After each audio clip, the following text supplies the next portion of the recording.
This call is now being recorded. Spine सीधी, 3 बार ओम का उच्चारण, उसके बाद प्रार्थना। ओ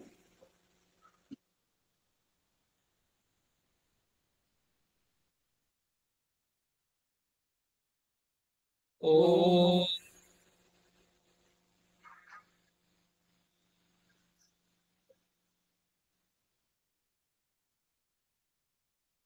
ओ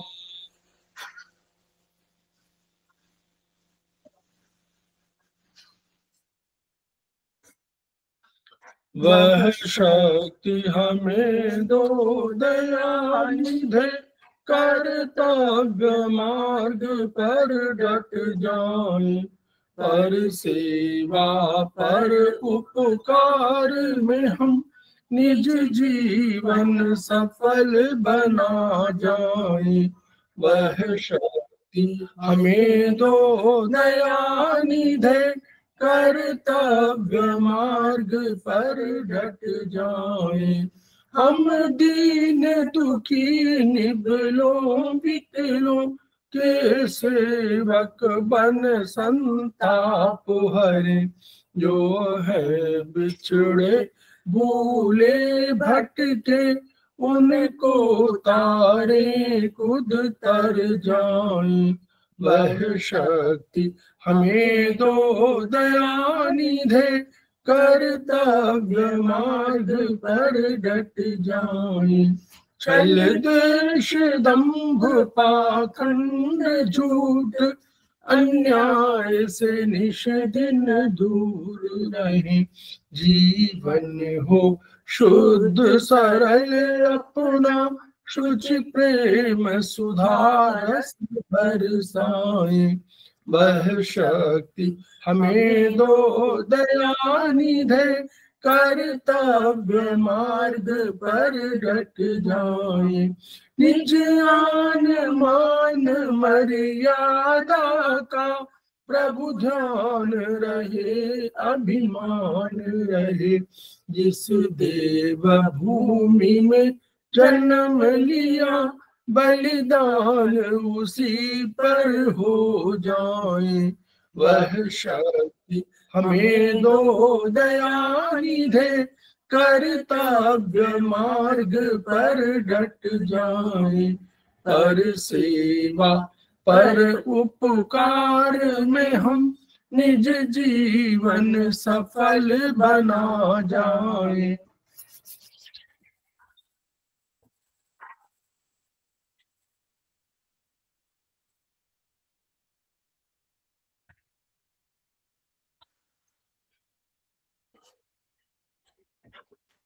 तो हमारी क्लासेस में आप सभी का स्वागत है। हमारे बीच में श्रीमती वर्षा श्रीवास्तव, उपाध्यक्ष समवाय फाउंडेशन उपस्थित है, उनका स्वागत है। हमारे बीच में अनिता जैन जी उपस्थित है, समवाय फाउंडेशन की प्रमोटर है, उनका स्वागत है, वो हमारे आज की फैकल्टी भी है। हमारे बीच में अरुण कुमार पाठक जी उपस्थित हैं, उनका स्वागत है। हमारे बीच में रीता गांधी जी उपस्थित हैं, उनका स्वागत है।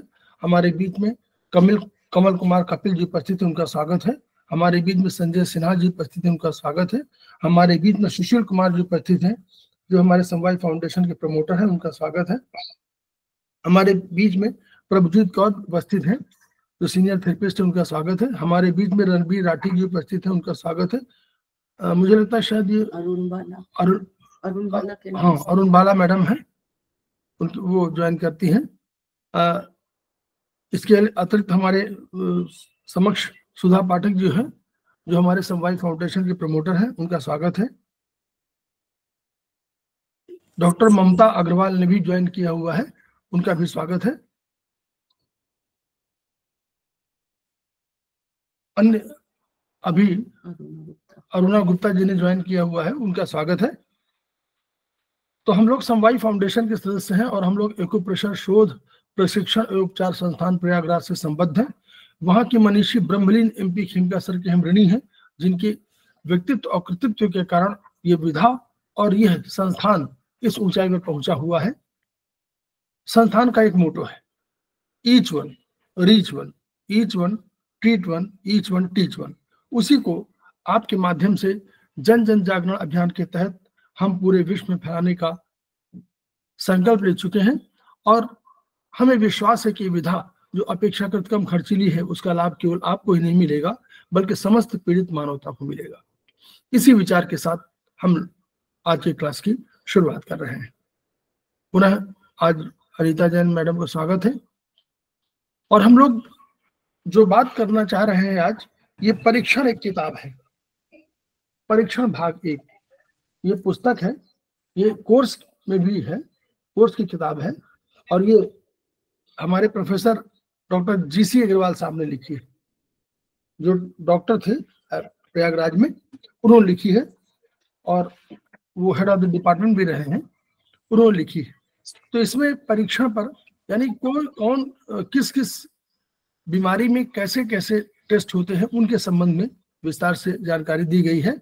इससे हमको ये जानकारी मिलेगी कि जो हम लोग टेस्ट कराते हैं वो किस तरह के टेस्ट में कौन कौन सी चीजें हम लोग देख सकते हैं और इसके आधार पर हम लोग अपना ट्रीटमेंट चाइनीज में, चाहे आयुर्वेदिक एक्यूप्रेशर में, चाहे डॉक्टर वॉल के सिद्धांत के अनुसार, चाहे प्रोफेसर पार्क जेवू के सिद्धांत के अनुसार हम लोग कर सकते हैं।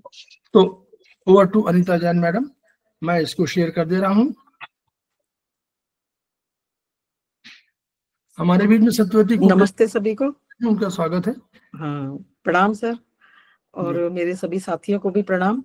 और मैं आज इन्वेस्टिगेशन इन रेस्पिरेटरी डिजीज के बारे में चर्चा करूंगी। अभी सर्दियों का मौसम भी चल रहा है और इस मौसम में हमारे रेस्पिरेटरी सिस्टम से जुड़ी हुई बहुत सारी डिजीज हमको पेशेंट्स में देखने को मिलती हैं और हम इस चैप्टर में ये जानेंगे कि रेस्पिरेटरी डिजीज के क्या क्या सिम्टम्स आते हैं और उनको हम कैसे पहचानें और उनको कभी हमको गाइड भी करना पड़े तो हम उनको क्या टेस्ट करवाएं और उसके बाद क्या टेस्ट करवाने के बाद हम लोग क्यों करवाने चाहिए। और जब हम लैब में, मैम सॉरी, कल मेरे वीडियो थोड़ी ये गड़बड़ हुई थी, अभी आ रही है क्या? ठीक है क्या वीडियो? नहीं, अभी नहीं आ रही है आपकी वीडियो, अभी भी नहीं आ रही है? नहीं। ओके, बस ये जानना था मुझे। ठीक है मैम। तो जब हम लैब में टेस्ट कराते हैं तो हम रिपोर्ट देख सकें और उसमें क्या क्या प्रॉब्लम आई है हम उसको जान सकें और हम इनसे जो मेडिकल टर्म्स के जो शब्द होते हैं जो उसमें रिपोर्ट में यूज होते हैं उनसे भी हमारा आज परिचय होगा और हम इस चैप्टर में इससे रिलेटेड बहुत कुछ जान पाएंगे। तो सबसे पहले जब रेस्पिरेटरी सिस्टम में हमें प्रॉब्लम, पेशेंट को प्रॉब्लम होती है तो डॉक्टर्स जो होते हैं वो थूक की जांच करवाते हैं, स्पटम एग्जामिनेशन करवाते हैं।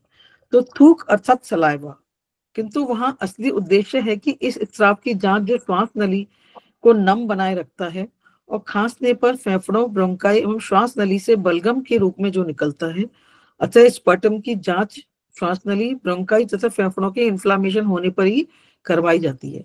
जब वहां पर जब लंग्स में बहुत सारी प्रॉब्लम होती है और खांसी पेशेंट की ठीक नहीं हो रही होती है, कफ निकल रहा होता है, तब डॉक्टर इसकी थूक की जांच करवाते हैं। तो जब उसमें खांसी आना, कफ सहित आना और कफ रहित आना, दोनों ही रूप में पेशेंट बहुत परेशान होता है। तो ये श्वसन तंत्र का रोगग्रस्त होने के कारण उसमें डॉक्टर उसमें इसकी जांच करवाते हैं। किंतु थूक की जांच से श्वसन तंत्र की ट्यूबरक्लोसिस, न्यूमोनिया, म्यूकस बैक्टीरिया जिसको कहते हैं अपन, एवं डिप्थीरिया की भी बैक्टीरिया की मौजूदगी रोग का निदान करने में सहायक सिद्ध होते हैं। तो जब टेस्ट कराते हैं तो इनके जो बैक्टीरिया से भी निमोनिया होता है, जो बाद में डिप्थीरिया के रूप में भी हो जाता है, जो बैक्टीरियल इन्फेक्शन ही होता है, उसमें भी ये वाली जांच जो होती है बहुत सहायक सिद्ध होती है उसमें। इसी बलगम में श्वसन तंत्र के कार्सिनोमा, जब लंग्स का कैंसर हो रहा होता है तब भी इसकी जांच हमें मतलब पेशेंट की करवानी चाहिए, जिससे कि उन कोशिकाओं को हम पहचान सकें और उसकी विस्तृत जानकारी हम इसमें रिपोर्ट से ले सकें। ठीक है, अब आता है नेक्स्ट, वो करवाते हैं एक्सरे करवाते हैं, छाती का एक्सरे करवाते हैं। तो श्वसन तंत्र के रोगों में एक्सरे चेस्ट अत्यंत सहायक परीक्षण होता है, वो बहुत हेल्पफुल होता है कि हम उसमें देख पाते हैं कि किस तरह की प्रॉब्लम्स हैं उसके अंदर। तो सामान्यतः रेडियोलॉजिस्ट रोगी का एक्सरे करने से पूर्व मशीन से स्क्रीनिंग करता है मतलब वो डिजीज का कंफर्मेशन करता है, स्क्रीनिंग करता है ना। तो श्वसन से संबंधित सभी अंगों को का मूवमेंट तथा एक्सपेंशन एंड विशेषकर डायफ्राम व फेफड़ों में मौजूद डिग्री ऑफ एक्सपेंशन, हृदय एवं ओटरा में पल्सेशन और अस्थि पंजर का संकुचन और फैलना, जो अपन सांस लेते हैं उसमें किस डिग्री पर लंग्स फूल रहे हैं और पिचक रहे हैं, इन सब चीजों का टेस्ट इस एक्सरे से और छाती से इससे भी किया जाता है। जो गैसों का विनिमय करने की जो प्रक्रिया होती है उसका भी इससे पता लग जाता है। श्वसन तंत्र के अंग जो एक्सरे किए जाते हैं, छाती का अस्थि पिंजर मध्य में स्थित ऊतकों, लिम्फ नोड्स, रक्त वाहिनियों, नर्व तथा प्लूरा द्वारा दाएं बाएं हिस्सों में विभाजित है, जिसके केंद्र में श्वास नली ट्रैकिया जो होती है उसके पीछे की नली एसोफेगस स्थित होता है। एक्सरे में सबसे अधिक उभरे हुए अंग पसलियां, जो पसलियां है रिब्स है, स्टर्नम बोन है एंड फेफड़ों में हृदय एवं डायफ्राम दिखाई देते हैं। उनमें इन सब जब ये एक्सरे लेते हैं तो उसमें ये सारी चीजें दिखाई देती हैं और उसमें कहाँ कफ जमा है, कहाँ पर नहीं है, कहाँ ड्राइनेस है, ये सारी चीजें वहां से एक्सरे से पता लगती हैं। श्वास नली का केंद्र में स्थित होना दर्शाता है कि दोनों फेफड़े वजनदार हैं। जो अपनी स्टर्नम बोन होती है उसके दोनों तरफ जैसे अपने फेफड़े हैं उनको हम देखते हैं तो जो एक्सरे में अगर बराबर आ रहे हैं तो वो बैलेंस है।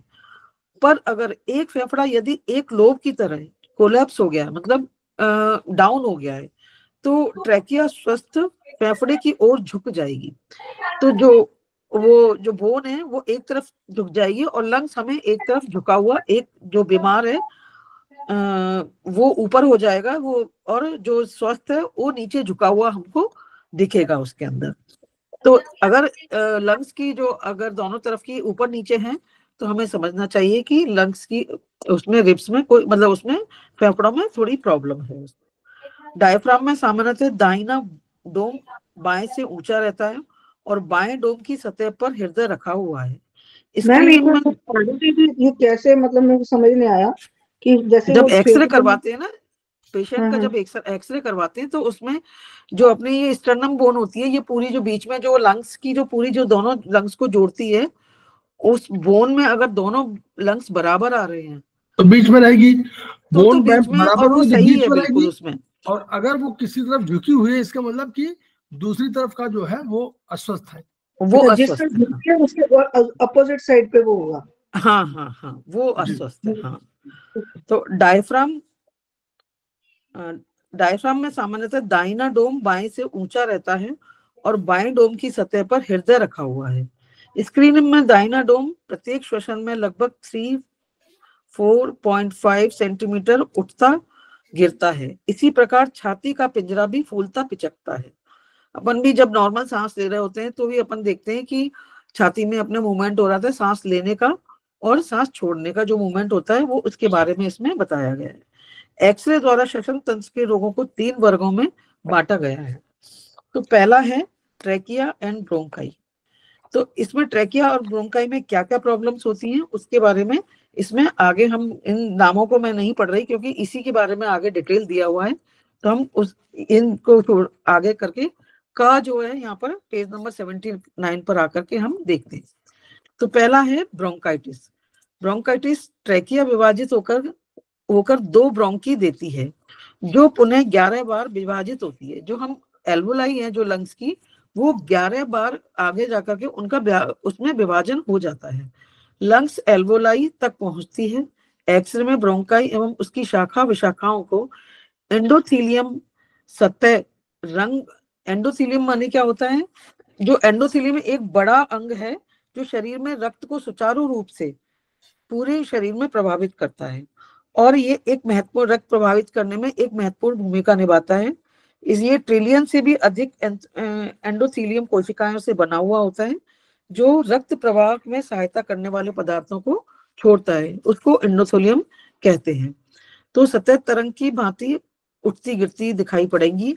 वह ल्यूमन का डायमीटर सामान्य से कम होगा। ल्यूमन क्या होता है, जो एक जो पाइप आ रहा होता है उसकी जो वॉल जो होती है उसकी थिकनेस हो जाती है तो उसमें जो रास्ता होता है वो थोड़ा कम हो जाता है। तो वो जो नॉर्मल एक एल्वोला जो एक पाइप होता है उसकी एक नॉर्मल जो थिकनेस होती है वो उससे कम हो जाती है, जिसकी वजह से ब्रोंकाइटिस जगह कम मिलती है, ऑक्सीजन आने जाने में भी दिक्कत होती है उसमें। तो ब्रोंकाइटिस में वही सांस लेने में जो दिक्कत होती है वो इसी वजह से होती है कि ल्यूमन की डायमीटर वो है वो कम हो गया है उसके अंदर। तो इस वजह से ब्रोंकाइटिस की प्रॉब्लम होती है। अगर एक्सरे में ये प्रॉब्लम आती है तो हमें पता लगता है कि वहां पर डायमीटर उसका कम हो गया है। अब आता है ब्रोंकिएटेटिस। इस रोग में एक्सरे में ब्रोंकाई ल्यूमन असामान्य रूप से अधिक मिलता है। ये उसी ल्यूमन के बारे में बताया है कि वो सामान्य रूप से अधिक मिलता है। अतः ब्रोंकाई का आकार सिलिंड्रिकल, फ्यूजिफॉर्म या स्पुलर मिलता है। ये जो फ्यूजिफॉर्म है, जो तकली जैसी एक शेप होती है उसको फ्यूजिफॉर्म कहा गया है। और ये अणुकोश संबंधित है। जो स्क्लोरर है मिलता है उसमें अधिकतर निम्न कारण होते हैं। एक तो पल्मोनरी ट्यूबरकुलोसिस हो जाता है, या ब्रोंकियो न्यूमोनिया हो जाता है, या ब्रोंकियल कार्सिनोम हो जाता है। जो कार्सिनोम मतलब उसका कैंसर हो जाता है। इसके फैलने के कारण रोगी को सामान्य मात्रा में हवा नहीं मिल पाती है, क्योंकि जब ल्यूमन का साइज छोटा हो जाता है तो उसको सामान्य मात्रा में वायु नहीं मिल पाती है। इस वजह से वहां पर सूजन, क्योंकि सिस का मतलब होता है अपना, वहां पर डेफिशिएंसी टाइप कुछ हो गया है इस तरह का, तो वहां पर प्रॉपर हवा नहीं मिल पा रही है। इस वजह से ये जो एक्सरे कराते हैं तो उसमें ये सब चीजें हमें पता लगती है। अब आता है ब्रोंकियल अस्थमा। ये दशा एपिसोड में आती है, ये बार बार कभी आती है और कभी ठीक हो जाती है। जिस तरह अस्थमा का अटैक आता है, रोगी की ब्रोंकाई संकोचन के कारण उसका ल्यूमन छोटा हो जाता है। पूरे तीनों बीमारियों में आप ये देखो ल्यूमन को देखा जा रहा है कि ल्यूमन का जो साइज है वो छोटा होता जा रहा है, उस वजह से वहां पर प्रॉपर ऑक्सीजन की सप्लाई नहीं मिल रही है। और म्यूकोसल सीक्रेशन एंड एडिमा दशा को चिंताजनक बना देता है। जब ये पुरानी हो जाती है तो ये इतनी क्रॉनिक हो जाती है कि वहां पर एडिमा भी देखने को मिलने लग जाता है। इन अटैक के आते रहने के कारण एक्सरे में लंग एल्वोलाई फैले मिलते हैं। इन एल्वोलाई में सीक्रेशन भी भरा हुआ होता है। तो जो 11 पार्ट में जो 11 बार विभाजित हो रहे हैं एल्वोलाई, उनके अंदर भी वो भी फैले हुए मिलते हैं। और एल्वोलाई में सीक्रेशन भी भरा हुआ होता है, उसमें कुछ लिक्विड भी भरा हुआ जो मिलता है, जो वहां पर उसमें एक्सरे में देखने को मिलता है। अब आता है ब्रोंकियल कार्सिनोमा। यह रोग ब्रोंकस में ल्यूमन को अवरुद्ध करता है, जिससे वायु एल्वोलाई तक पहुंचने नहीं पाती है। एक्सरे में उपरोक्त वर्णित सभी वर्णन मिलते हैं। जितने भी अपन ने ये तीनों क ख ग की जितने भी ये प्रॉब्लम्स देखी हैं, वो सारी चीजें ब्रोंकाइकल कार्सिनोमा में हमें मिलेंगी। और वो एल्वोलाई तक हमें पहुंच नहीं पा रहा है, क्योंकि ल्यूमन बिल्कुल वहां पर जा ही नहीं पा रहा है, बिल्कुल अवरुद्ध हो चुका है वो। तो वहां पर इतने अवरोध जब होने के कारण वहां पर वो जो अंदर एल्वोलाई तक जो भी ऑक्सीजन जानी चाहिए वो नहीं जा पा रही है। ब्रोंकोस्कोपी द्वारा ब्रोंकाई का परीक्षण ब्रोंकियल कार्सिनोमा में रोगी को सर्जरी में से सहायता लेने हेतु किया जाता है। तो जब ये सब चीजें होती हैं तो वहां पर एक ऑपरेशन की कंडीशन पैदा होती है। तो जो ब्रोंकोस्कोपी से हमें पता करके और उस तरह से हमें जानना होता है, तो उसमें हवा आने के लिए हमें ब्रोंकोग्राफी कराई जाती है। अब ब्रोंकोग्राफी द्वारा श्वसन तंत्र की हवा में आने जाने का मार्ग कहीं अवरुद्ध तो नहीं है, ये जानने के लिए एक ये टेस्ट और कराया जाता है। ये कार्सिनोमा होता है तो उसमें और भी ये 2 टेस्ट और कराए जाते हैं, जिसको ब्रोंकोस्कोपी और ब्रोंकोग्राफी कहते हैं। अब आता है दूसरा फेफड़े के रोग। इसमें भी वही एक कंजेक्शन होता है, अर्थात कम स्थान में अधिक लोग। जब हम एक रूम में होते हैं और एक रूम में अगर हम छोटे से रूम में बहुत सारे लोग अगर अंदर बैठ जाते हैं तो घबराहट, बेचैनी इस तरह की हमको होने लगती है, क्योंकि वहां इतने लोगों के हिसाब की वहां पर ऑक्सीजन नहीं मिल पा रही है। मैम तो ये कहाँ पर, कौन से पेज में आया ये फेफड़े ये 79 पेज पर है। ये हिंदी वाले में ना? हाँ, हिंदी वाले में 79 पेज पर है।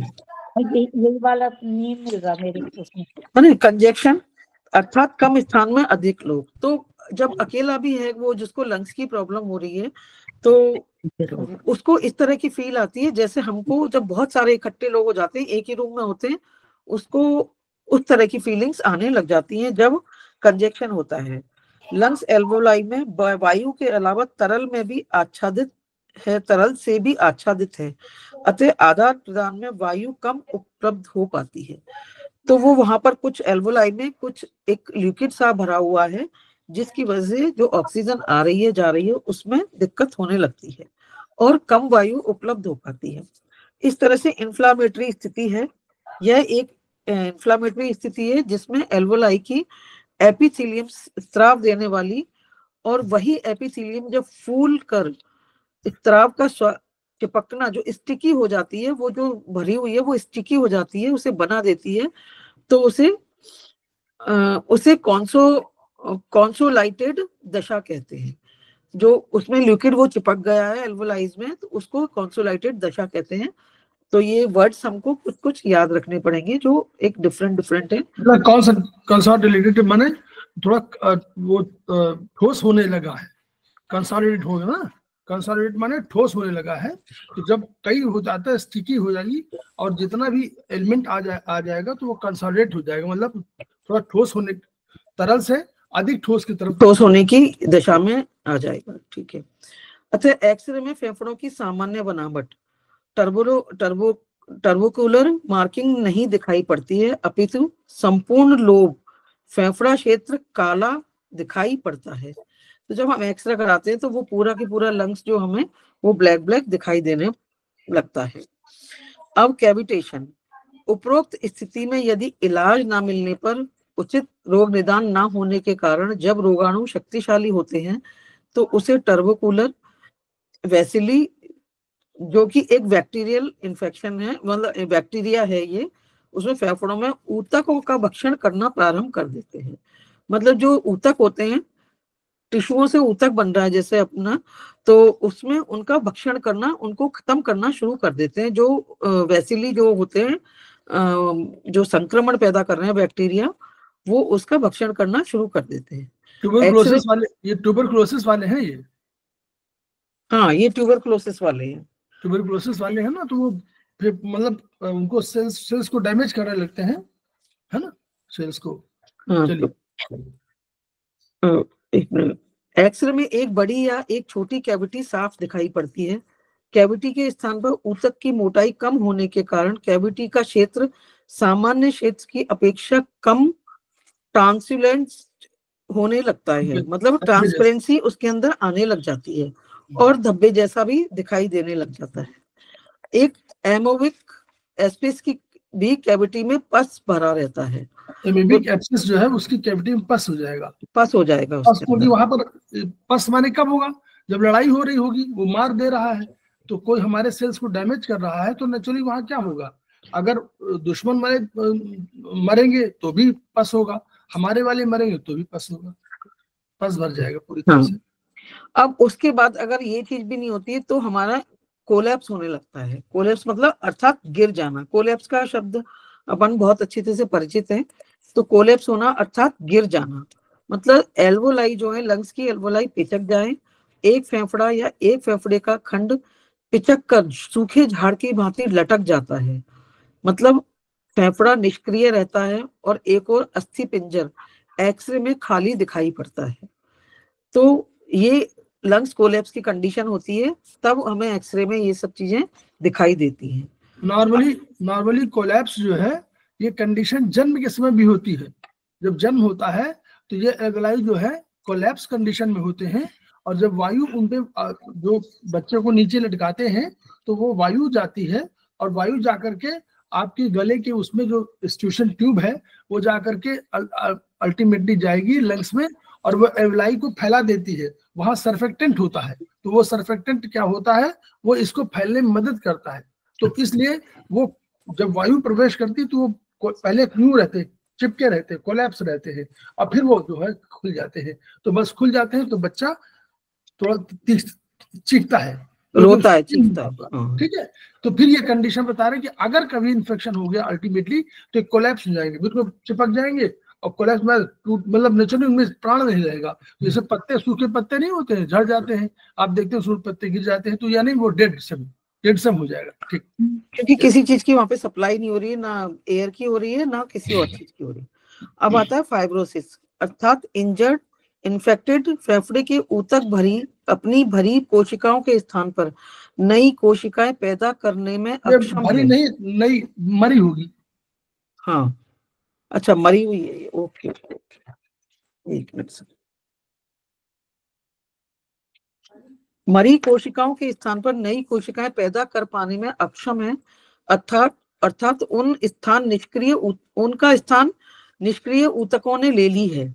एक्सरे में यही क्षेत्र सामान्य कोशिकाओं के आकार में दिखाई पड़ने के कारण अनियमित और संकुचित दिखाई देने लगता है।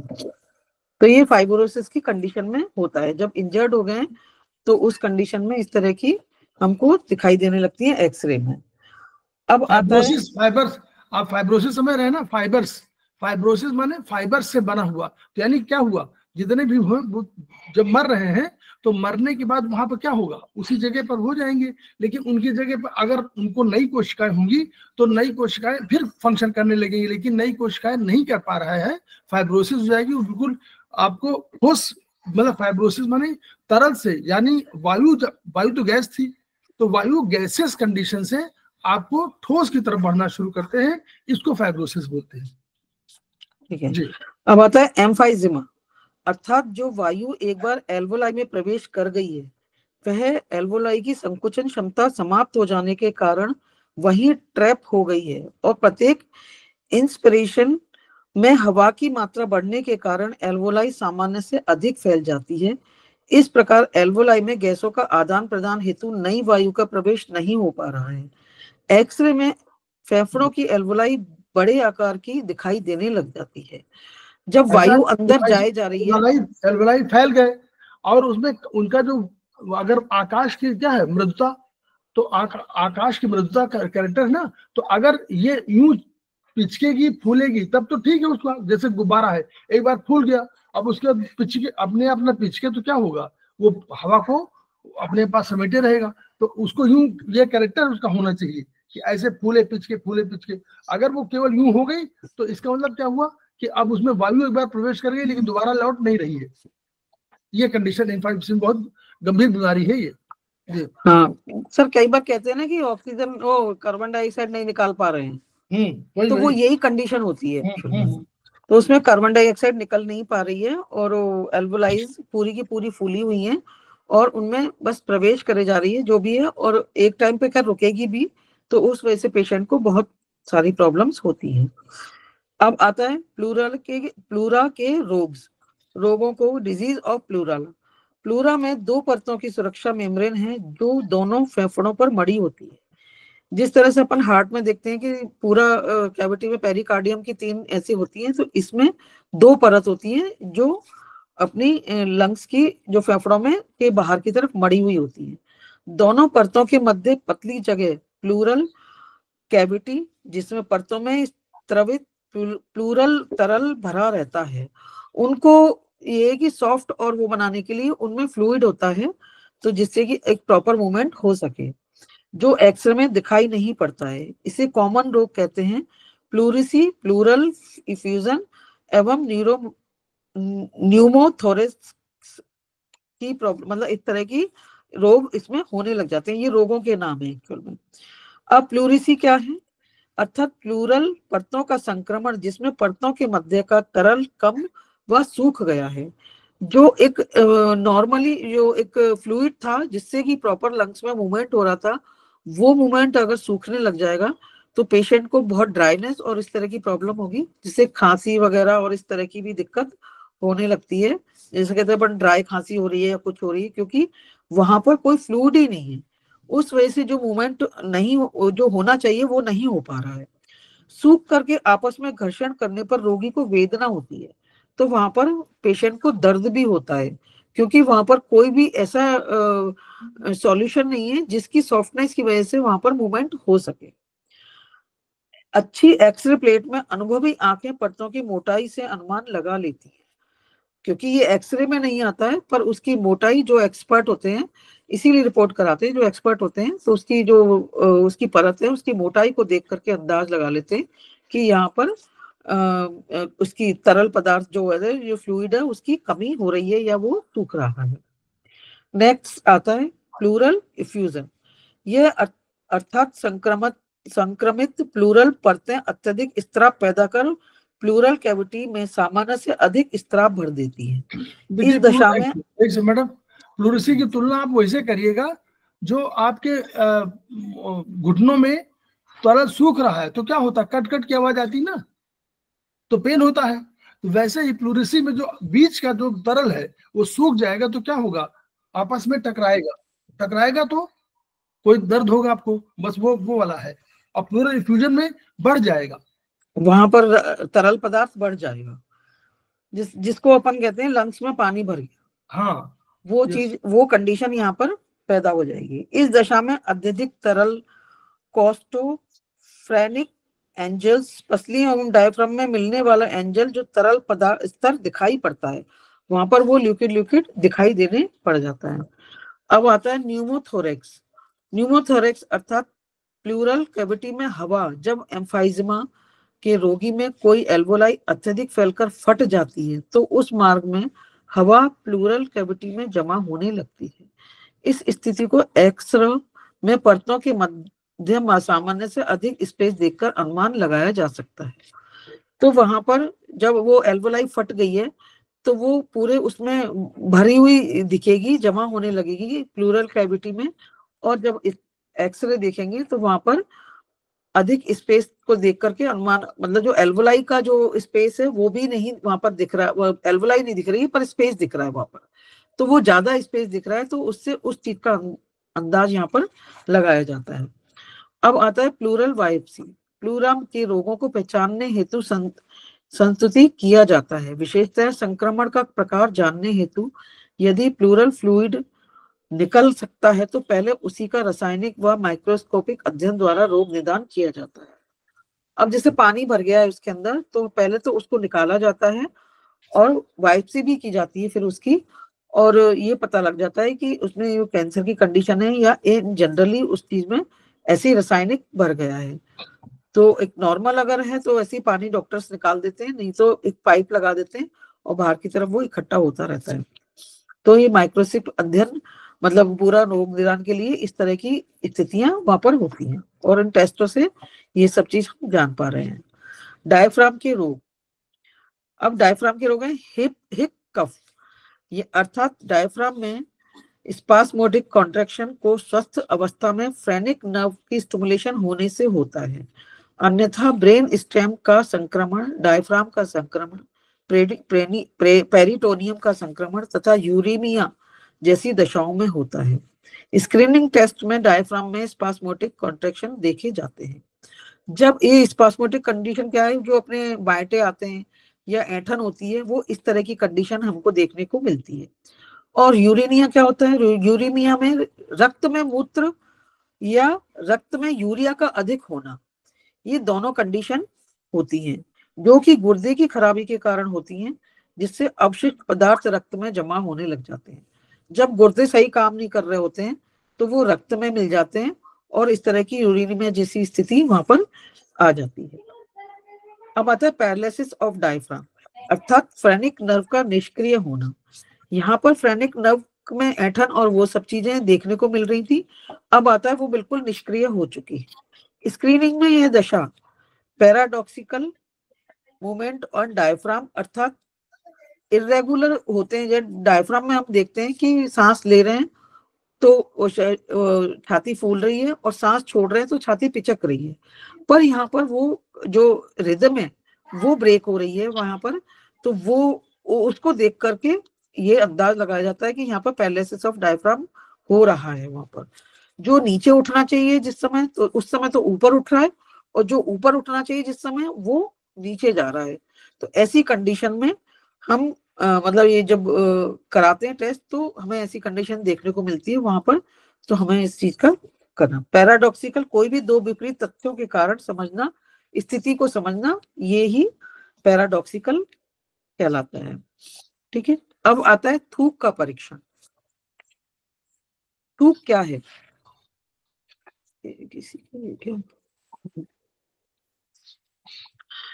थूक मुख में उत्सर्जन होने वाला स्राव है जो निम्न दो स्रोतों से बनता है। एक तो होता है सलाइवा जो 50 से 70% जो ग्लैंड है वो इतना परसेंट छोड़ती है। एक होता है म्यूकस। म्यूकस जो अपने ये mucus for mucus cell located in epithelium of oral cavity and upper respiratory tract, pharynx, larynx and trachea में ये म्यूकस होता है। सामान्यतः स्वस्थ व्यक्ति में थूक की मात्रा आवश्यकता अनुसार ही बनती है। थूक का कार्य है मुख गुहा जो मुंह में है वो नमी बनाए रखना, श्वसन अंगों में भी नमी बनाए रखना। अतः स्वस्थ व्यक्ति को थूकने की आवश्यकता नहीं पड़ती है। असामान्य दशाओं में थूक की मात्रा इतनी बढ़ जाती है कि रोगी को थूक या तो निकालना पड़ता है या बाहर छोड़ना पड़ता है। ऐसी दशाएं अधिकतर मुख व श्वसन तंत्र से संबंध होती हैं। जो भी समस्याएं इस तरह की हो रही हैं कि थूक ज्यादा बन रहा है या बहुत कम बन रहा है, तो ये श्वसन तंत्र से रिलेटेड ही प्रॉब्लम होती है। थूक परीक्षण हेतु रोगी को 24 घंटे के लिए घर अस्पताल में लेटना व बैठना आवश्यक है। रोगी को ढक्कनदार एक कंटेनर दिया जाता है ताकि जब भी थूके तो वो उसी में थूके। टेस्ट के लिए शायद मुझे ऐसा लग रहा है वो टेस्ट कराने के हिसाब से इस तरह से उसमें जो थूक है उसको हम वहां पर कलेक्ट करते हैं।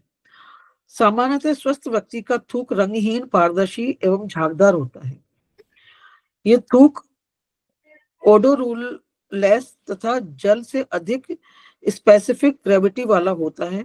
रोगियों में थूक की मात्रा रोग के प्रकार व रोग की सीवियरिटी पर निर्भर करता है। 24 घंटे का एकत्र किया गया थूक निम्न स्तरों पर जाना जाता है जो नेकेड आई से इंस्पेक्शन किया जा सकता है। शायद यही होगा कि ये सब चीजें देख करके हमको जो अपनी आइज है, नॉर्मल आइज है, उनसे हम देख सकते हैं। मैम ये मेरी बुक में है ही नहीं जो ये थूक की जो ये बताया आपने।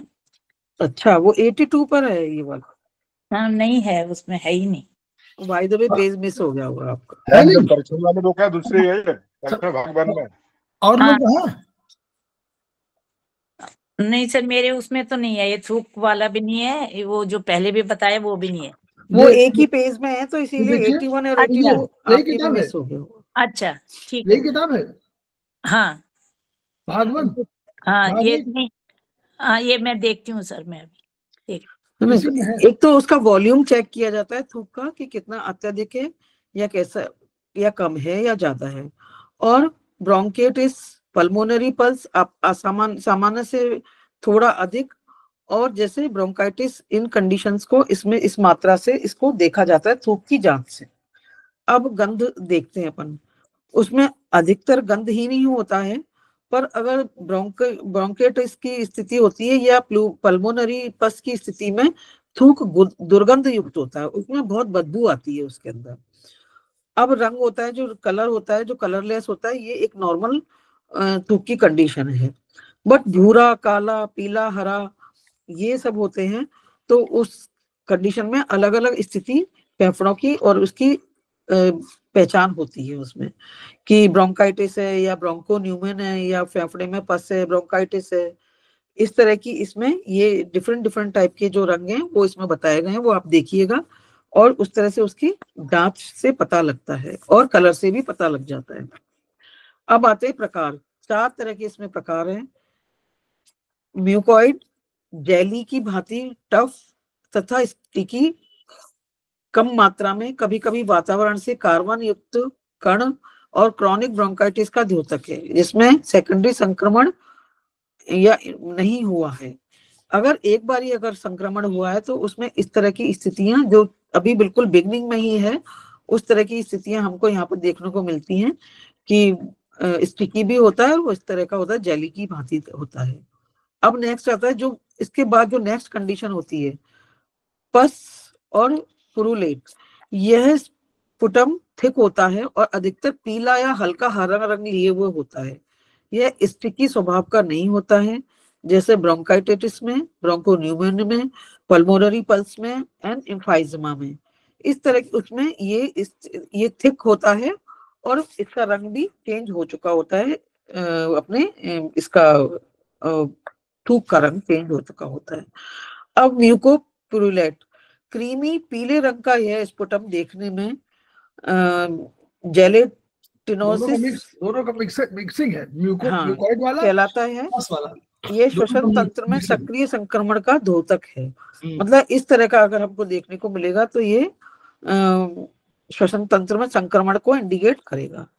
रक्त रंजित, जैसे ब्लड, उसमें खून आ रहा है, केवल रक्त या sputum mixed with blood, bright red colour with froth, मतलब जो उसमें जो झाग जैसे होंगे वो उसमें मिलेंगे हमको। स्वभाव में इसे रक्त वमन की स्थिति अलग से पहचान कराता है। इस दशा को होमोपोटेसिस कहते हैं।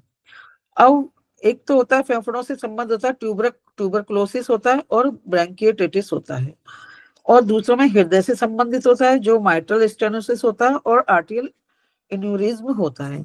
तो इसको जांच कराने से इन दो की पे डाउट होता है कि शायद ये प्रॉब्लम है या ये प्रॉब्लम है, या तो हृदय की प्रॉब्लम है या फेफड़ों की प्रॉब्लम है। होमोपोटेसिस से मिला है रक्त सर्वदा दो क्लासिक गुण दिखाता है।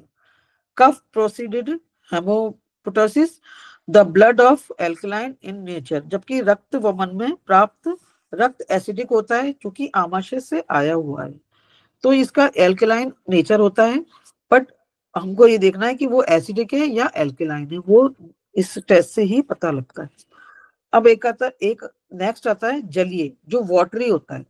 जब स्पुटम अधिक झागदार होगा और कभी इसमें रक्त की धारियां दिखाई पड़ जाती हैं, क्योंकि खांसने में श्वसन नली की दीवारों को कोशिकाएं फट सकती हैं, तो ऐसी स्थितियां भी कई बार आती हैं। उनको हम देखेंगे, या तो एक्यूट पल्मोनरी एडिमा होगा या ruptured hydrated cyst of lungs होगा। तो ये दो प्रॉब्लम होगी, जो डाउट होगा फिर उसके अकॉर्डिंग एक नेक्स्ट और टेस्ट वो जो भी डॉक्टर को कराना होगा वो कराएंगे। अब आता है एंकरी सांस, अर्थात सेमी सॉलिड फंसता हुआ बलगम। कई बार होता है गले में अटका हुआ है, निकल नहीं रहा है, तो वो बहुत थिक और टाइट हो रहा होता है, तो सेमी सॉलिड फंसता हुआ बलगम हमको मतलब पेशेंट को महसूस होगा, विदाउट म्यूकस होगा। इसका रंग चॉकलेट या चॉकलेट हरा होता है। यह दशा अमेबिक लीवर एब्सिस के फटने पर डायफ्राम के माध्यम से फेफड़ों द्वारा उत्सर्जन होता है। ऐसे रोगियों में पेरिटोनाइटिस होने की संभावना होती है।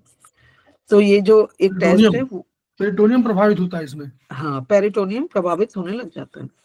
अब दुर्गंध स्पुटम, रोगी का कमरा, कपड़े व बिस्तर दुर्गंधित होंगे। स्पुटम अधिकतर ग्रीनिश ब्लैक होता है। इस तरह की दशा में इस तरह को हमको देखने को मिलेगा। ब्रोंकाइटिस होगा या फेफड़ों में गैंग्रीन होगा। तो गैंग्रीन, फेफड़ों में भी गैंग्रीन और इस तरह की स्थिति देखने को मिलेंगी। वो डॉक्टर ही बताएगा कि भाई और क्या सीवियरिटी है उसके अंदर, और टेस्ट से हमको पता लगने लग जाता है। अरे गैंग्रीन क्या होता है? गैंग्रीन धीरे धीरे टिश्यूज डैमेज होने लग जाते हैं वहां पर, और फिर वो दोबारा बन नहीं पाते।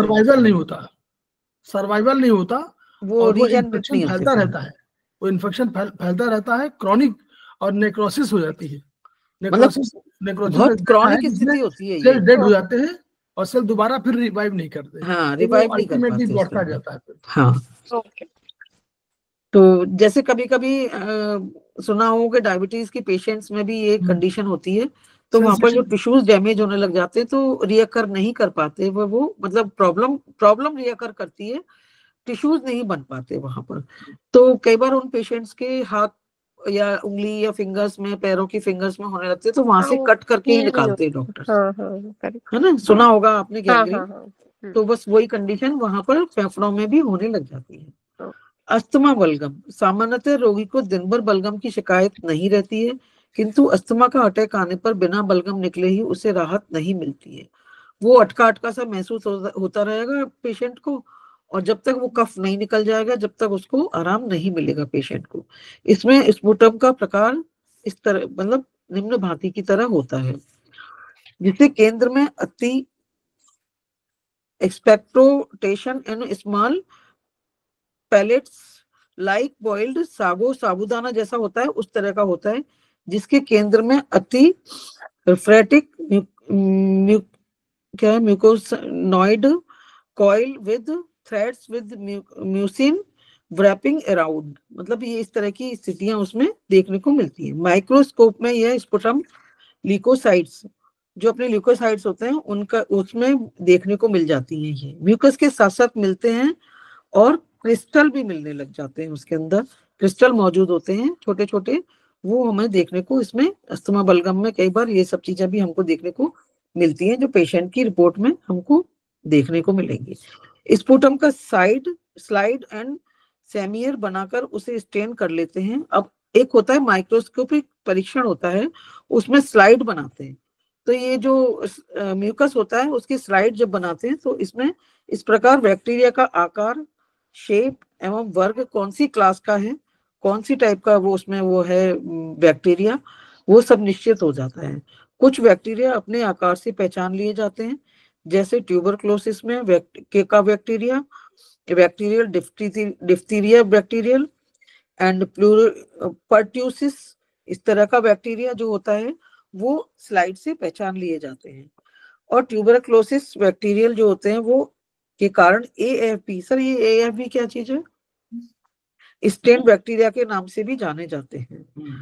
तो ये तो हो गया अपना रेस्पिरेटरी सिस्टम की टेस्ट हो गए, और उनमें टेस्ट में क्या चीज आती है और क्या क्या टेस्ट कराने होते हैं, तो वो सारी चीजें हम देख करके पेशेंट को उस तरह का हम ट्रीटमेंट दे सकते हैं। ये जानना बहुत जरूरी है हमें कि किस तरह की प्रॉब्लम्स आती हैं और हमें किस तरह का उसमें ट्रीटमेंट देना। हमारे पास एक मेरिडियन है, बताइए आप लोग कौन सा मेरिडियन है इस तरह के रोगों के लिए? मत मैडम आप मत बोलिएगा। जी सर। सर लीम्फ नहीं, देखिए एम्फाइसीमा हमने क्या कहा था, बहुत खतरनाक रोग है। कैंसर आपने कहा बहुत खतरनाक रोग है, कैंसर बताया था ना। तो हम लोग पास एक मेरिडियन है, लिम्फ मेरिडियन। ना थोड़ा सा और आगे बढ़िए। OR मेरिडियन, OR1B है ना, OR1B उसका CNP पॉइंट है, और OR2 चेस्ट के लिए आप कह रहे हैं ना, चेस्ट और लंग्स के लिए, तो आपको क्या करना है OR2। तो जो एम्फाइसीमा वगैरह जितना है, ट्यूबरकुलोसिस, इन सब के लिए। और अगर वो हो रहा है क्या, डिजनरेशन है, तो क्या है, एनर्जी घटी कि बढ़ी? एनर्जी घटी, डिजनरेशन घट रही है। हाँ घट रही, बस। तो क्या करें, टोन कर दीजिए। तो सर ये एलर्जी का अस्थमा जो है वो भी, इसमें भी एनर्जी घटी रही होती है? एलर्जी का अस्थमा जो होता है उसमें एलर्जी नहीं, एलर्जी का अस्थमा जिस समय एलर्जी आई उसमें बढ़ी होगी। बीच के पीरियड में आपको उसमें सेडेट करना है, बाद में टोन करना है। ओके ठीक है। जब भी अटैक होगा, देखिए हमेशा आप गिर पड़े, चोट लग जाए, सूजन आ जाए, कुछ भी आ जाए, उस समय आपको सिकाई कहा जाता है। डॉक्टर क्या बोलता है, सिकाई कैसे करिए, बोलिए क्या बोलता? ठंडक से, कहता है बर्फ से सिकाई करिए। इसका मतलब ठंडक दे रहा है ना, यानी एनर्जी बढ़ी तो ठंडक दे रहा है। और जब उसके बाद जब अगर 10 दिन बाद आप गए तो तब कहेगा सिकाई कर लीजिए, याद करिए। तो बाद में क्या करता है डॉक्टर, कहता है नमक के पानी से और जो है सिकाई करिए, तो नमक के पानी, गर्म पानी से सिकाई करिए, याद है ना। तो यही कंडीशन हम लोगों को जोड़ दे, अपने थेरेपिस्ट जोड़ दीजिए। चलिए जी मैडम आगे। ठीक है, अब आता है नेक्स्ट, कार्डियोवैस्कुलर रोगों के परीक्षण। देखिए मैं बता दूं, ये जो किताब है, ये किताब हम लोग क्यों पढ़ा रहे हैं, इसका पर्पज ये है कि ये किताब, वैसे डॉक्टर जो प्रोफेसर हमारे रहे हैं, वो डॉक्टर वहां के हेड ऑफ द डिपार्टमेंट थे, उनका ये नोट्स है, समझ रहे हैं। जो किताब पहली वाली भी किताब मानव शरीर विज्ञान, ये सब उनके नोट्स हैं। नोट्स को ही ट्रांसफर किया गया है, क्योंकि वो भी चाइनीज और वो यहाँ पढ़ा रहे थे, तो वो अपना BHB पढ़ा रहे थे, उसके अलावा जो है वो पढ़ रहे थे चाइनीज वगैरह। तो इसलिए उनके नोट्स को एक किताब के फॉर्म में दे दिया गया है। टॉपर ऊपर रहे होंगे तो नेचुरली नोट्स उनके अच्छे रहेंगे, HOD बने तो अच्छा उन्होंने लिखा, लेकिन ये किताब के पैटर्न पे नहीं है, आप समझ लीजिए। ये आपको एक नोट्स के पैटर्न पर है।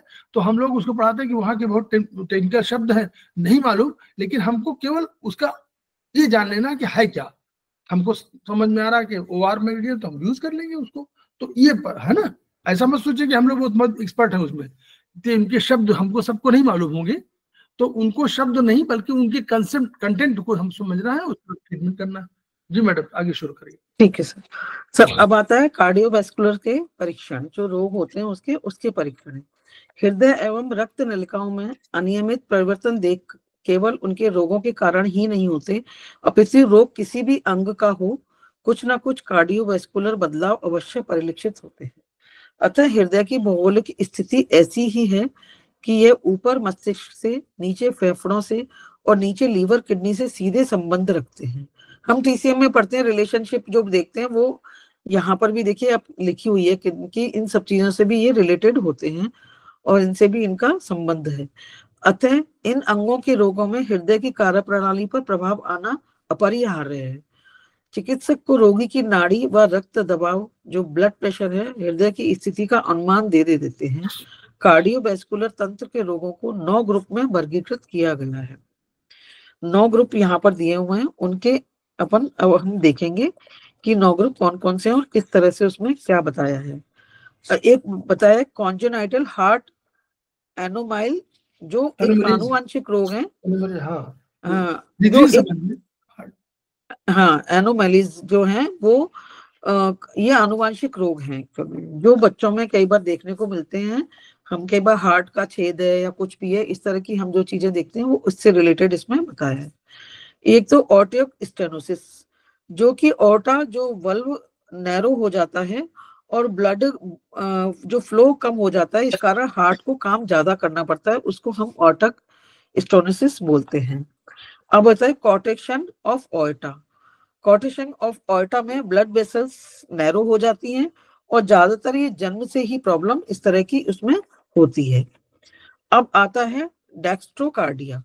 डेक्स्ट्रोकार्डिया है कि जो हार्ट का जो एक डायरेक्शन है, इसमें वो डायरेक्शन ही बदल जाता है।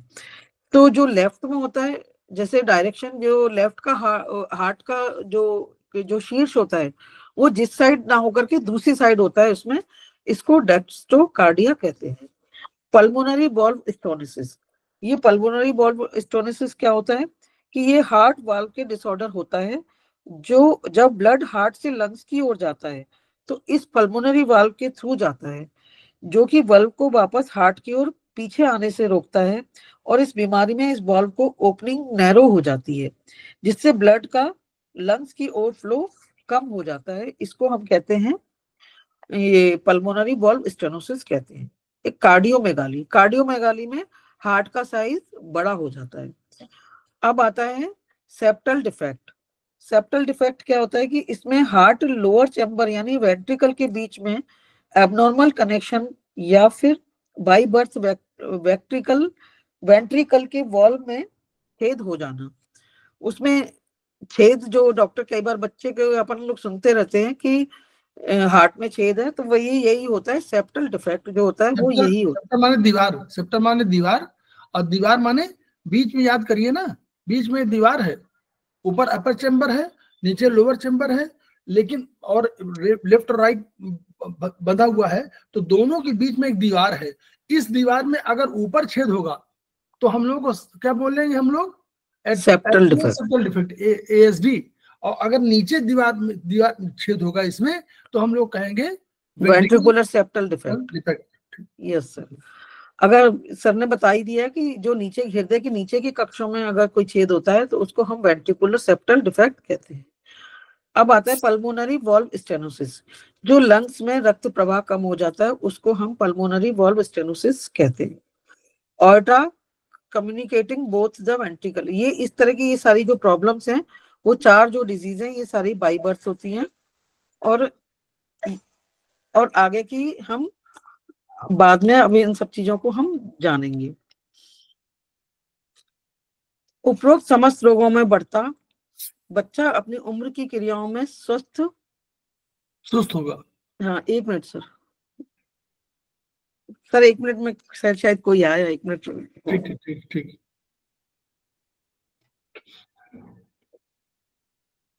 ब्लू बेबी का नाम आप लोगों ने सुना है ना, तो वही है। चेहरा नीला क्यों पड़ेगा बताइए? ऑक्सीजन नहीं मिल रही, ऑक्सीजन प्रॉपर नहीं मिल रही। हाँ, ब्लड तो ब्लड को ऑक्सीजन जो मिलेगी तो नीला नहीं होगा, और अगर ऑक्सीजन कम मिलेगी तो नेचुरल नीला होगा।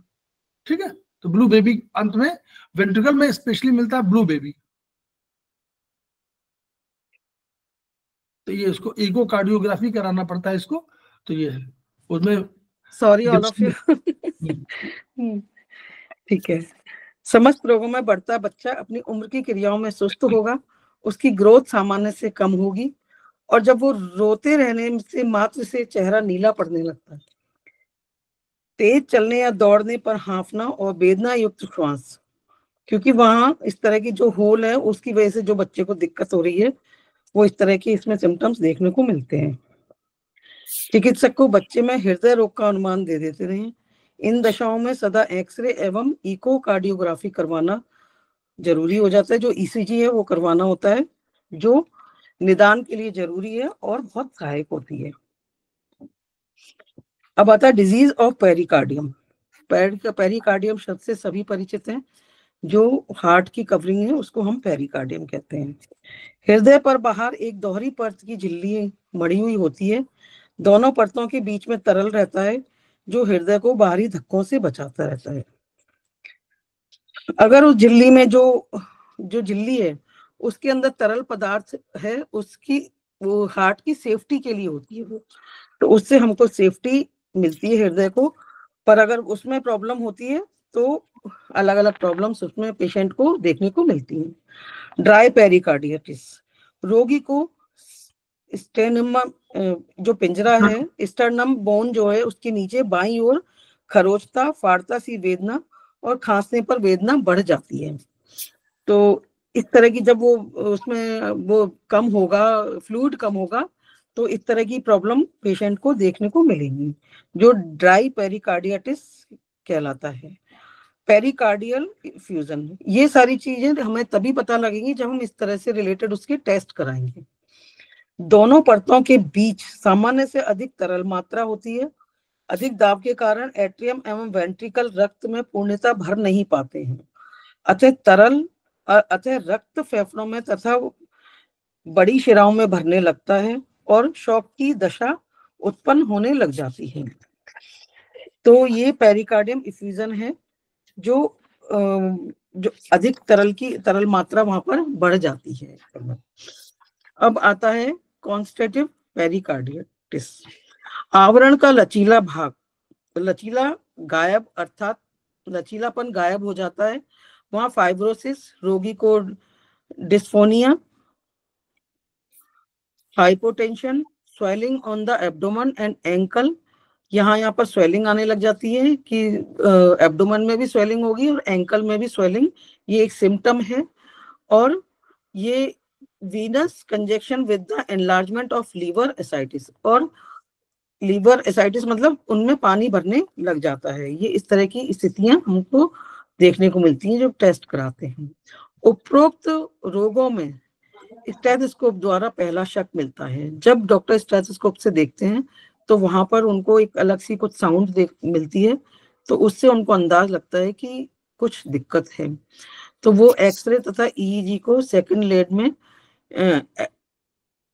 ईसीजी में जो एसटी सेगमेंट इस रोग की पुष्टि करता है, एलिवेटेड एसटी सेगमेंट की इस रोग की पुष्टि कर देते हैं। ये एक टेस्ट का नाम है एक्चुअल में, तो ये टेस्ट कराने के लिए डॉक्टर्स बोलते हैं। अब आता है इन्फ्लामेटरी डिजीज ऑफ हार्ट।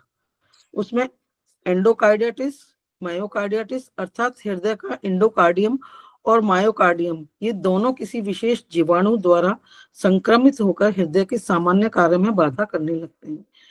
देखा हमने कि लेयर 3 होती है, पेरिकार्डियम, एंडोकार्डियम और मायोकार्डियम। पेरिकार्डियम की प्रॉब्लम होगी तो हमने पहले पढ़ लिया। अब इसमें जो बाकी की जो अंदर की जो लेयर्स हैं, एंडोकार्डियम और मायोकार्डियम, जब ये भी संक्रमित हो जाती हैं तो अलग अलग दिक्कतें होने लगती हैं। जैसे रूमेटिक फीवर होने लग जाता है, बैक्टीरियल एंडोकार्डिटिस। इन सभी रोगों में रोगी को anaemia, anoxia, cyanosis, am shock की स्टेज से गुजर सकता है। इन रोगों का निदान रक्त परीक्षण एवं रक्त कल्चर से होता है। रक्त कल्चर एक विशेष जांच होती है, वो करानी पड़ती है। और साइनोसिस क्या है? नीला पड़ जाना। जब इसमें पहले हमने देखा है कि बच्चा जब रोता है या भागता दौड़ता है तो उसका चेहरा नीला पड़ जाता है, उसको साइनोसिस कहते हैं।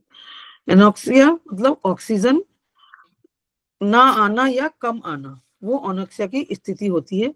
एनीमिया जो ब्लड की कमी जब होती है तो उसको एनीमिया कहा जाता है। अब आता है डिजेनरेटिव डिजीज ऑफ हार्ट। अब हार्ट में डिजेनरेशन अच्छा, इन्फ्लेमेटरी डिजीज ऑफ हार्ट में है तो हम लोगों को क्या करना पड़ेगा? एनर्जी बढ़ी घटी है? बड़ी हुई है, सीडेट करेंगे।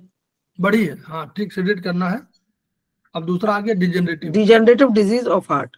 और ये आप हार्ट का चैप्टर जो है टिटाइस 4 में दिया हुआ है, उसमें भी आप देखिएगा, वो पेज नंबर 73 में है, हार्ट मेरिडियन। उसमें देखिएगा बहुत से पॉइंट दिए हुए हैं इसी में, एंडोकार्डियम के, मायोकार्डियम के, सबके, पेरिकार्डियम के, सबके। तो उन पॉइंट्स को हम लोग यूज करना है, प्लस सीएमपी पॉइंट जी। हाँ, अब आता है हृदय में ये दशा अधिकतर रक्त द्वारा उचित भोजन की आपूर्ति ना होने के कारण होता है। जैसे पर्नीशियस एनीमा में भी, पर्नीशियस एनीमा क्या होता है, किसी को पता है? आरबीसी का कम होना, जब विटामिन B12 को अवशोषित ना कर पाता है तो ये पर्नीशियस एनीमा कहलाता है। वो रोगी का सिस्टोलिक रक्तदाब सामान्य से कम होने के कारण एडिमा इन लेग्स एंड ये क्या है, इनगोर्ड जेगुलर वेन्स।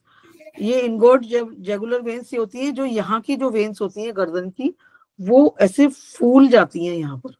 तो डिजेनरेटिव ये हार्ट डिजीज को हम बाहर से ही देख करके हम पहचान सकते हैं।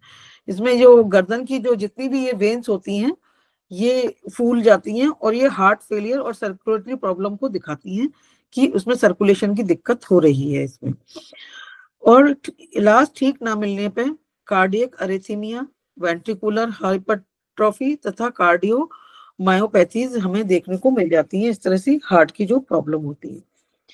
अब आता है हृदय कपाटीय रोग, वॉल्वुलर डिजीज ऑफ हार्ट, अर्थात कपाट समुचित बंद हो जाना या पूर्णतः खुल नहीं पाता है।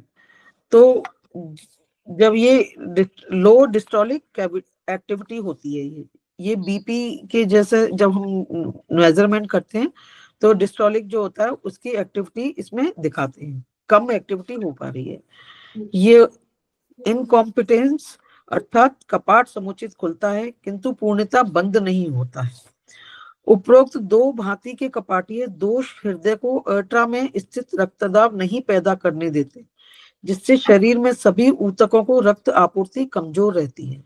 अभी देखिए, जब अपना रक्त दाब जो प्रेशर है वो प्रॉपर नहीं मिल पा रहा है तो सभी कोशिकाओं को प्रॉपर ऑक्सीजन की आपूर्ति नहीं होगी, तो इससे पेशेंट को और भी वीकनेस या इस तरह की प्रॉब्लम्स हमको मतलब पेशेंट को आने लगेगी। और इस तरह से इस कारण रोगी में डिफेक्ट क्रमबद्ध तरीके से आने लग जाते हैं। डिस्फोनिया, सांस की कमी हो जाती है। हाइपरट्रॉफी, हार्ट मसल्स के टिश्यू जो होते हैं उनके फाइबर्स बढ़ने लग जाते हैं। लंग्स कंजेक्शन, सांस की दिक्कत जो होती है, अवरोध होता है, वो शुरू दिखने लग जाता है उसमें। और कार्डिक अरिथमिया, जो हार्ट बीट होती है उसमें जो एक रिदम होती है वो प्रॉपर नहीं होती है उसके अंदर, और एक फिब्रिलेशन और साइनोसिस, ऑक्सीजन की कमी से नीला पड़ना, इस तरह की स्थितियां मिलने लगती हैं। इन कपाटीय रोगों का निदान स्टेथोस्कोप द्वारा हृदय जांच एवं EKG से 100% हो जाता है। तो ये सारी चीजें स्टेथोस्कोप से भी पता लग सकती हैं, और नहीं तो हृदय की जांच और EKG करा करके भी इन बीमारियों का पता हम लगा सकते हैं। अब आता है कार्डियक फेलियर, बड़ी शिराओं से प्राप्त रक्त हृदय पंप करने में अक्षम हो जाता है। इस दशा को कार्डियक फेलियर कहते हैं, अर्थात हृदय की पेशियों का संकुचन गुण घट गया है। जो हार्ट पूरे टाइम संकुचन करता रहता है, अपना चलता रहता है, उसकी पेशियों में जब वो कमी आने लग जाती है, संकुचन घट जाता है, तब ये हार्ट फेलियर की कंडीशन देखने को मिलती है। यह स्थिति महीनों वर्षों से चले आ रहे किन्हीं दोषों से उत्पन्न होती है, जो अब रिवर्सिबल अब ये रिवर्स नहीं हो सकती, ये इरिवर्सिबल है। ये उच्च रक्तचाप, थायरोटॉक्सिस और एम्फाइजिमा, कपाटीय रोग, रूमेटिज्म एवं फिर स्वयं हृदय पेशियों का किसी अन्य कारण से कमजोर पड़ जाना, जब ऑक्सीजन प्रॉपर नहीं आएगी तो इस तरह की प्रॉब्लम भी हमको होने लगेंगी और इस कारण से हृदय पेशियां कमजोर पड़ने लग जाती हैं क्योंकि वहां पर ऑक्सीजन प्रॉपर नहीं मिल पा रही है। रोगी की सांस आराम करते हुए भी फूलती रहती है, हमेशा साइनोसिस बनी रहती है। रोगी का पूर्व इतिहास हृदय रोग से ग्रसित रहता है। अतः रोग की गहराई आंकने में हेतु एक्सरे, ईकेजी व इकोकार्डियोग्राफी करवाई जाती है। जब देखते हैं कि पेशेंट कोई काम भी नहीं कर रहा है और उसकी सांस फूले जा रही है और उसको दिक्कत हो रही है इस तरह की, तो हमें इस तरफ हमारा ध्यान जाना चाहिए कि पेशेंट को बैठे बैठे आ रही है तो इसका मतलब कोई हार्ट की प्रॉब्लम है। तो हमको उससे पूछना, मतलब पिछला भी हमें उसका इतिहास और वो सारी चीजें देख करके हमें उसका ट्रीटमेंट इस तरह से हम कर सकते हैं, क्योंकि ये सारी जांच भी डॉक्टर्स ऐसे ऑलरेडी पेशेंट अब करवा के ही आता है, पर हम जान सकें उन सब चीजों को और देख सकें। अब आता है कार्डियक अरेथीमिया, मतलब हृदय अतालता। हृदय संकुचन सिस्टोलिक एंड डायस्टोलिक की क्रियाएं एक निश्चित लय में होती हैं, एक रिदम में होती हैं कि कुछ इतने ही सेकंड में ये सिस्टोलिक और डायस्टोलिक की जो प्रक्रिया है वो कुछ सेकंड में, जो 8 सेकंड में होती है, वो प्रॉपर उसी लय में चलनी चाहिए। और उसमें अगर कोई दिक्कत आने लगती है तो यह लय उसको साइनो एट्रियल नोड से जनित इंपल्स से संबंधित होती है। ऐसे नोड एक निश्चित अंतराल पर एक निश्चित पोटेंशियल की इंपल्स जनरेट करता रहता है और यही इंपल्स एक निश्चित मार्ग से गुजरते हुए संपूर्ण हृदय को एक यूनिट की भांति संकुचन हेतु प्रेरित कर देती है और इस सामान्य हृदय की लय साइनो आर्टेरियल नोड रिदम कहलाती है। अगर ये जो रिदम है, जो साइनो आर्टेरियल नोड रिदम है, ये गड़बड़ हो जाती है तो जो बीपी की कंडीशन है वो इसमें होने लगती है और इसके लिए भी एक अलग अलग जो टेस्ट हैं वो कराए जाते हैं। वही ईकेजी का परीक्षण कराया जाता है और भी जो डॉक्टर उचित समझता है वो कराया जाता है। Sinus arrhythmia, nodal arrhythmia, heart block, atrial fibrillation and atrial flutter, इस तरह की प्रॉब्लम्स, इस तरह की उसमें जो रिदम प्रॉपर नहीं है उसमें इस तरह की प्रॉब्लम होने लग जाती है। और कुछ वैद तो ये नाड़ी देख करके भी पता कर लेते हैं। अब आता है उच्च रक्तचाप। यह रोग हृदय सभी धमनियों आर्टियोल से संबंधित है, अर्थात रक्त दाब। अपना बीपी नॉर्मली एक पेशेंट का, मतलब एक इंसान को, मानव का कितना होना चाहिए, 120 + 10 - 10 या /80 + 10 - 10 mm होना चाहिए। इसमें 120 10 mm सिस्टोलिक दाब है जो हृदय का संकुचन बल है और ये मात्र 3 सेकंड में आता है और रहता है और चला जाता है।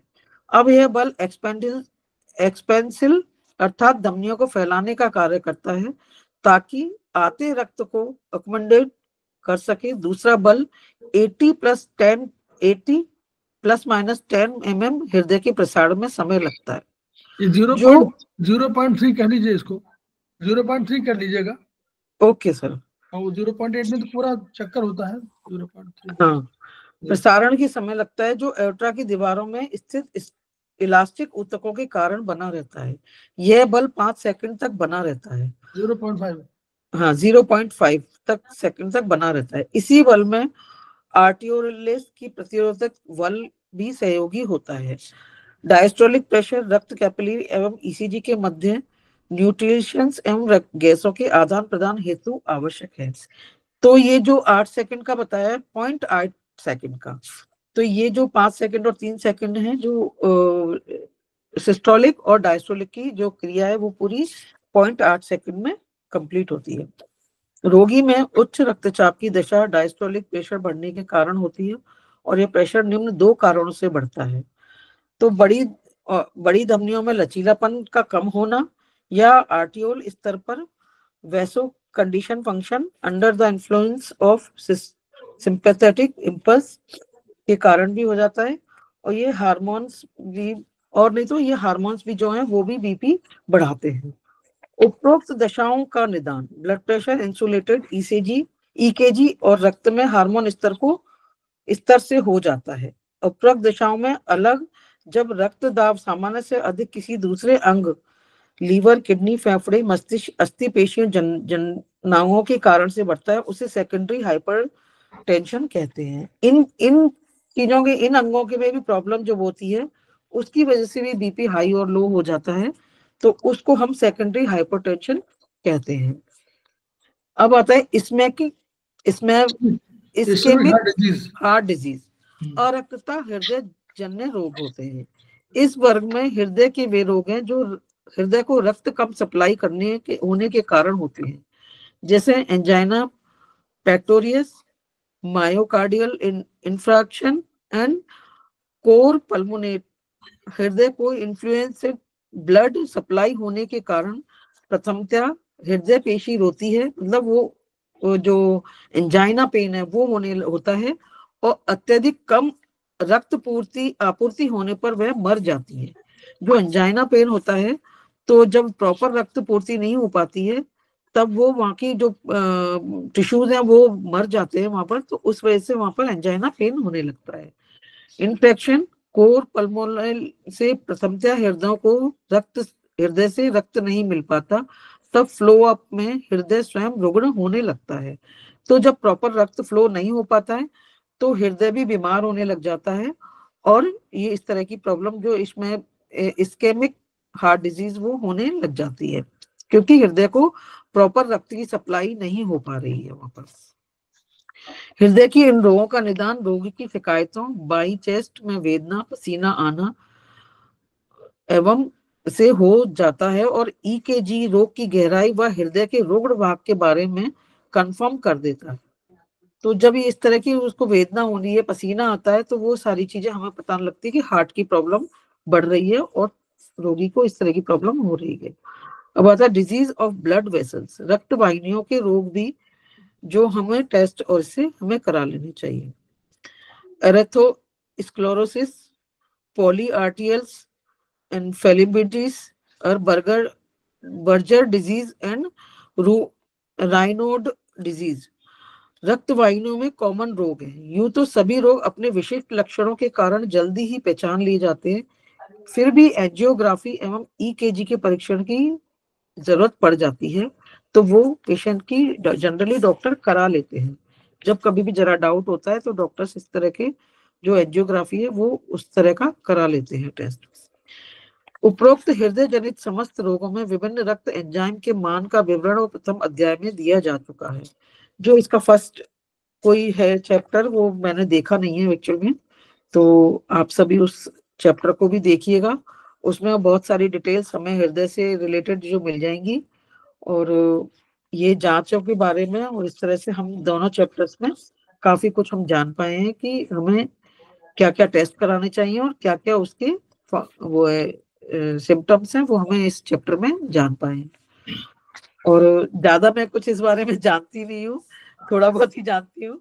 कोई नहीं जानता। नहीं मैम, बहुत अच्छे से बता पाई हूँ। नहीं मैम, बहुत अच्छे से एक्सप्लेन किया आपने, सारा रिमाइंड करा दिया। Thank you. मैंने बता दिया कि जो है एक बार फिर से याद दिला दिया पूरा। हाँ, बस ये है कि उन शब्दों से परिचित हो जाता है, परिचय हो जाता है। और ये किताब कोई पढ़ाता नहीं है, ये किताब कहीं पढ़ाई नहीं जाती, पहले समझ लीजिए। कोई नहीं पढ़ाता, हम लोगों को इसलिए नहीं पढ़ाया है, ये केवल दिखाने के लिए रहती है, और हम दिखाने के अलावा कोशिश कर रहे हैं कि हम लोग उसको पढ़ लें हमारा सार्थक है, उससे कुछ तो समझ में आएगा, और कभी पेज खोलेंगे तो देख लेंगे कि इसमें होता क्या है। तो हम लोग अपने ज्ञान को बढ़ाएंगे और खोलना सीख पा रहे हैं सर किताबों को। सबसे बड़ी बात है कि खोलना सीख पा रहे हैं। हाँ, और नहीं तो ये खुलती नहीं है तो पता भी नहीं लगता इन सब चीजों। बीमारी के बारे में भी समझ में आने लगा है, बहुत सारी बीमारी के भी नाम हम जानने लगे। हाँ, वही सब चीजें। तो इसलिए जो है, तो ठीक है, नमस्ते सभी को। इसके बारे में मैं ज्यादा नहीं बता पाऊंगी। नमस्ते।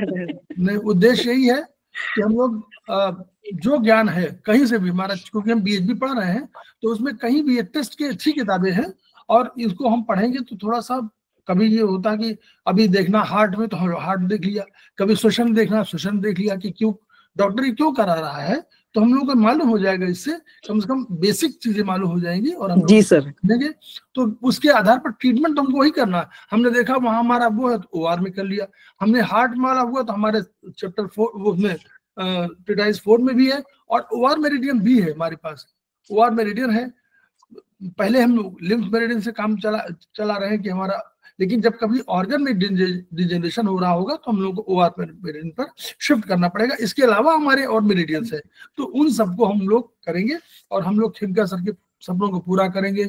सपने क्या है हमको मालूम है, each one reach one, each one treat one, each one teach one. इसके बाद हम लोग 2 मिनट थैंक यू सभी को, thank you. Thank you ma'am, thank you sir ji. Thanks madam, बहुत बहुत धन्यवाद। वेलकम।